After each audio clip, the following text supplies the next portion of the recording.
Sub-Roman Britain in the late 6th century was a landscape of mud, iron, and ash.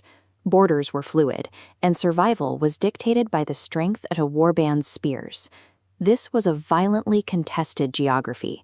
Rival Brythonic and Anglian warlords fought grueling campaigns of attrition, trading massive casualties for marginal gains in territory. The rusted, pitted texture of these iron spearheads highlights the raw, physical mechanics of state-building in the early medieval North. King Æthelfrith of Bernicia approached this environment as a highly experienced military executive. His primary strategic objective was the hostile takeover of Deira, the neighboring Anglian kingdom that blocked his expansion south. At the turn of the 7th century, Bernicia and Deira existed as separate entities, maintaining distinct borders and political frameworks. In 604, Æthelfrith erased the boundary line, forcefully absorbing Deira's territory and resources, merging the two kingdoms into a single superstate, Northumbria. This consolidation instantly created a military superpower in the north, shifting the balance of power across the entire island. Total geopolitical consolidation requires the ruthless elimination of any competing political frameworks. Æthelfrith understood that absolute dominance was only possible once the internal rivals were liquidated. The immediate fallout of the merger was the flight of the Deiran royal heir, Edwin, who was driven across the border into exile. In the early medieval period, a royal exile functioned as a highly dangerous political free agent. Edwin spent his years in exile actively seeking what amounted to venture capital for a counter-offensive. He pitched foreign kings for mercenary support, offering future geopolitical subservience and tribute in exchange for restoration to his throne. This node-based graph illustrates Edwin's movements through the courts of Gwynedd, Mercia, and East Anglia as he attempted to leverage a coalition against Æthelfrith. Æthelfrith launched a relentless counter-strategy, systematically severing Edwin's connections to potential host courts and isolating the primary threat to Northumbrian stability. This pursuit was lethal. Æthelfrith arranged the assassination of Edwin's nephew, Hereric, via targeted poisoning while he was under the protection of a foreign king. The pressure finally focused on King Raedwald of East Anglia, Edwin's last and most powerful host. Northumbrian envoys dropped a pouch of gold on Raedwald's table, offering bribes alongside the explicit threat of total war if Edwin was not handed over. Exiled rivals represent existential vulnerabilities. Liquidating them requires a massive expenditure of state resources before they can launch a proxy war.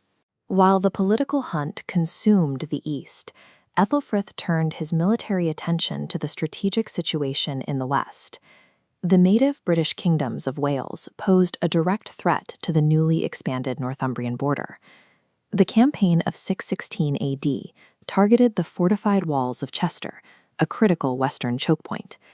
To block the Northumbrian advance, a combined Welsh coalition marshaled under King Selef Sarfgadaw of Powys.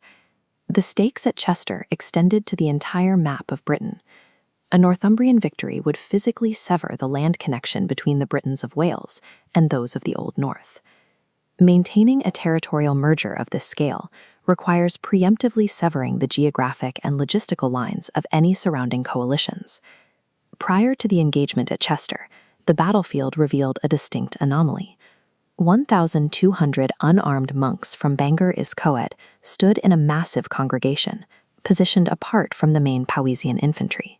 Religious accounts traditionally frame these men as non-combatant bystanders, present only to offer prayer. Æthelfrith assessed the battlefield personnel through a cold tactical calculus. He identified the monks as an active, deployed component of the enemy's war machine. In a superstitious era, 1,200 chanting men functioned as psychological warfare, designed to boost Welsh morale while degrading the resolve of the Northumbrian ranks. They also functioned as the command and communications hub, the C3 infrastructure for the Powesian frontline. Bede's manuscript preserves the pragmatic rationale Æthelfrith used to justify his next move. "If they cry to their God against us," he said, "in truth, though they do not bear arms, yet they fight against us." Æthelfrith ordered a preemptive, targeted strike on the monks before engaging the main army. A block of heavy cavalry executed a coordinated clearing operation, liquidating the assembly before it could influence the battle. This slaughter was a calculated military operation designed to dismantle the enemy's psychological and command infrastructure. Æthelfrith's aggressive pragmatism successfully forged a superstate and shattered his Western rivals at Chester. However, his relentless demand for Edwin's head in East Anglia created a fatal failure point in his executive model. By pushing King Raedwald into a corner through threats of war, he removed any viable diplomatic exit for the East Anglian king. Raedwald called the bluff, launching a massive preemptive strike of his own. The confrontation occurred in 616 AD along the narrow banks of the River Idle. Æthelfrith's aggressive forward posture became a tactical liability. He was caught off guard with an inferior force before he could muster the full strength of his army. The battle resulted in the total defeat and death of Æthelfrith. While the founder died on the field, the corporation he built survived. The Northumbrian state he consolidated provided the structural blueprint for Anglo-Saxon dominance across northern Britain for the next 2 centuries. Unsentimental pragmatism can successfully architect a centralized state, but an inability to calibrate that aggression will eventually trigger the founder's destruction.